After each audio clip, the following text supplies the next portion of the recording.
पुष्पा स्टाईलने खाद्यतेलाचे टँकरमधून अवैध विदेशी दारूची तस्करी उघड. अंदाजे 1 कोटीचा मुद्देमाल स्थानिक गुन्हे शाखा धुळे यांनी केले जप्त. 12 ऑगस्ट 2025 रोजी पोलीस निरीक्षक श्रीराम पवार, स्थानिक गुन्हे शाखा धुळे यांना गोपनीय बातमी मिळाली की हरियाणा येथून खाद्यतेलाच्या टँकरमधून विदेशी दारूची तस्करी गुजरात राज्यात होणार आहे.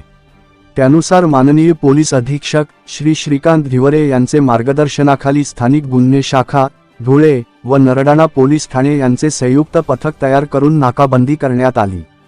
गोपनीय माहितीच्या अनुषंगाने मुंबई महामार्ग क्रमांक 3 वर आकांक्षा हॉटेलच्या पुढे चहाच्या टपरीजवळ मोकळ्या जागेत नाकाबंदी दरम्यान गोपनीय बातमीतील टाटा कंपनीचे 22 चाकी टायर असलेली वाहन क्रमांक GJ12 BV 5015 मिळून आले. चालक मोहनलाल जाट, राहणार बाडमेर जिल्हा राजस्थान राज्य याला विचारपूस केली असता चालकाचे बोलण्याचा संशय असल्याने व गोपनीय बातमीची खात्री करण्याकरिता टँकरची पाहणी केली असता टँकरच्या आतमध्ये लोखंडी पत्र्याच्या सहाय्याने 6 कप्पे तयार करण्यात आलेले होते व त्याचे झाकण नट बोल्टने फिट करून वेल्डिंग केलेले होते. कप्प्याचे झाकण गॅस कटरने उघडून पाहिले असता त्यातील 6 कप्प्यांपैकी 4 कप्प्यांमध्ये अंदाजे 1 कोटी रुपये किमतीची विदेशी दारू लपून ठेवल्याचे दिसून आले.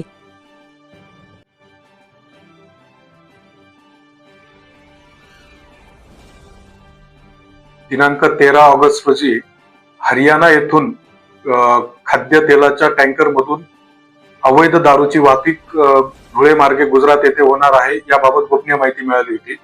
त्या अनुषंगाने धुळे जिल्ह्याचे पोलीस अधीक्षक माननीय श्रीकांतजी धिवरे सर व अपर पोलीस अधीक्षक अजय देवरे यांच्या मार्गदर्शनाखाली स्थानिक गुन्हे शाखा धुळेचे एक पथक व नरडाणा पोलीस स्टेशनचे API निलेश मोरे यांचे एक पथक असे दोघं पथकांनी नॅशनल हायवेवर नाकाबंदी करून सदर वाहन हे ताब्यात घेतले. वाहनाचे ड्रायव्हर मोहनलाल जाट, राहणार बाडमेर राजस्थान याच टँकर मधील मुद्देमालाबाबत विचारपूस केली असता त्याने उपयुक्त माहिती दिली नाही. पंचांसमक्ष टँकरची पाहणी केली असता टँकर मध्ये एकूण अतिशय गोपनीयरित्या आतमध्ये 6 कप्पे तयार करण्यात आलेले होते. त्या 6 कप्प्यांपैकी 4 कप्प्यांमध्ये विदेशी दारूचे बॉक्स, त्यामध्ये ऑल सीझन रेअर कलेक्शनचे 295 box, Royal Challenge Premium Gold विस्कीचे 70 बॉक्स, रॉयल स्टॅग क्लासिक विस्कीचे 35 असे एकूण 400 बॉक्स अवैध दारू मिळून आलेली आहे. तिचे अंदाजे मार्केट व्हॅल्यू ही 56 लाखापर्यंत आहे.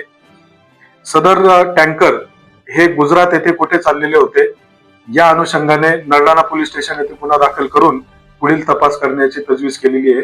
धन्यवाद. सदरची कामगिरी माननीय श्री श्रीकांत धिवरे, पोलीस अधीक्षक धुळे, श्री अजय देवरे, अप्पर पोलीस अधीक्षक धुळे यांचे मार्गदर्शनाखाली श्रीराम पवार, पोलीस निरीक्षक स्थानिक गुन्हे शाखा धुळे, सह पोलीस निरीक्षक निलेश मोरे, स्थानिक गुन्हे शाखेचे पोलीस उपनिरीक्षक चेतन मुंडे, पोलीस अंमलदार पवन गवळी, आरिफ पठाण, देवेंद्र ठाकूर, राहुल सानप, मयूर पाटील तसेच नरडाणा पोलीस ठाण्याचे अंमलदार रवींद्र मोराणीस, ललित पाटील, राकेश शिरसाट, योगेश गीते व मोरे यांनी केली आहे.